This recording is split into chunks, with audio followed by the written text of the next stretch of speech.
The morning sun strikes towers that seem to stretch endlessly across the land. Ahead of you, the city rises in layers: domes, palaces, warehouses, churches, and crowded harbors. The sea traffic is constant. Sails from the Aegean, the Black Sea, and beyond converge on a single point. This is Constantinople in the year 900. Today, we call it Istanbul, a metropolis of millions divided by continents and crossed by bridges.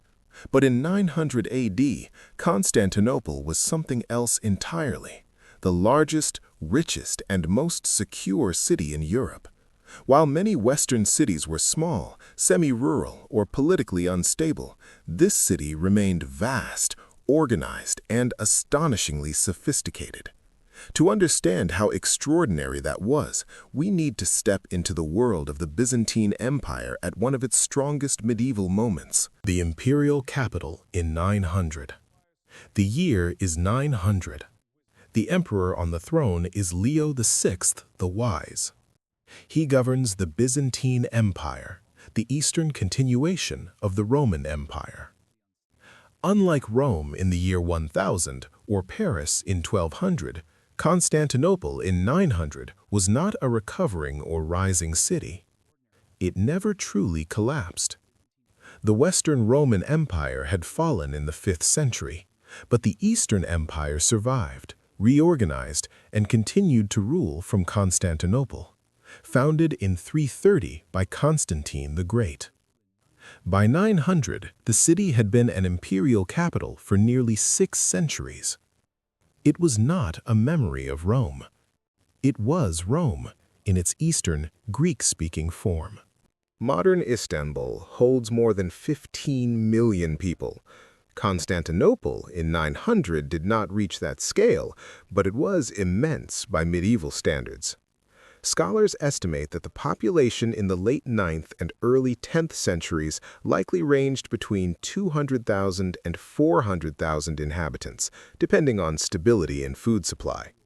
Even conservative estimates place it far above most Western European cities of the time.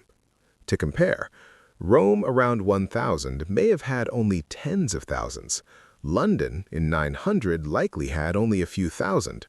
Paris in 900 was still developing and far smaller than it would later become. Constantinople dwarfed them all. The sheer density of people created something rare in early medieval Europe, a truly metropolitan atmosphere. Crowded markets, multi-story housing blocks, administrative complexes, and monumental churches existed side by side. This was not a large village, it was a living megacity by medieval standards. Approaching by land, the first site was the Theodosian Walls, a masterpiece of late Roman military engineering. Built in the 5th century and continuously maintained, they stretched roughly 6.5 kilometers across the landward side of the city. They were not a single barrier, they were a system. A wide defensive ditch, an outer wall, a taller inner wall, dozens of projecting towers. Few fortifications in the medieval world matched them. These walls had already repelled Avars, Persians, and massive Arab sieges in the 7th and 8th centuries. Their strength allowed the city to survive when many other Roman cities fell. In a violent age, security meant survival, and survival meant economic continuity. Constantinople was not just a walled city, it was a maritime fortress. The Golden Horn, a deep natural harbor, was protected by a massive iron chain that could be stretched across its entrance. Enemy fleets could not easily enter. The Byzantine navy was one of the most advanced in the Mediterranean. Its most feared weapon was Greek fire, an incendiary substance that could burn on water and was deployed from siphon-equipped ships. Control of the sea lanes between the Black Sea and the Mediterranean gave Constantinople enormous leverage. Grain, timber, wax, furs, silk, and slaves flowed through its docks. Merchants arrived from the Italian city-states, the Islamic caliphates, the Balkans, the Caucasus, and the emerging Kievan Rus. Few cities in Europe had such global reach in 900. Inside the walls, the city was structured but complex. The main ceremonial avenue, the Mess, ran from the Golden Gate toward the imperial center. Along it stood forums decorated with statues of past emperors, echoes of classical Rome adapted to Byzantine reality. The skyline was dominated by churches, especially the awe-inspiring Hagia Sophia, rebuilt in the 6th century under Justinian I. Its dome appeared to float above the city. To medieval visitors, it seemed like a structure suspended from heaven. Nearby stood the Great Palace, a sprawling complex of halls, gardens, chapels, and audience chambers. The emperor did not simply rule, he performed rulership through elaborate ritual. The Hippodrome, once the center of intense political rivalries between chariot factions, still functioned as a ceremonial and social space.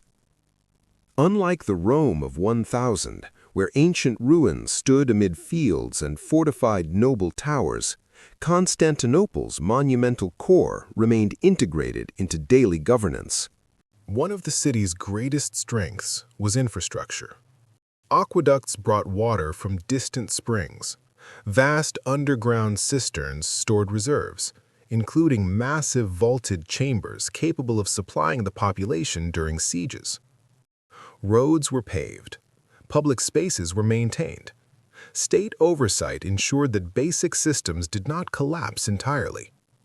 While much of Western Europe relied heavily on localized rural systems after the 5th century, Constantinople preserved elements of Roman-scale urban engineering. This continuity made it uniquely resilient. Markets and economic regulation. Constantinople was an economic engine. Grain shipments, especially from imperial territories, were essential. Bread was a staple food, and supply disruptions could lead to unrest. The Byzantine government regulated many aspects of urban commerce. Certain industries, such as silk production, were under direct imperial supervision. Silk was not merely a luxury, it was diplomacy woven into fabric. Silk garments were gifted to foreign rulers. They signaled prestige and power. Gold coinage, especially the solidus, later nomisma, was widely trusted across the Mediterranean. Byzantine currency had a reputation for stability unmatched in much of Europe at the time.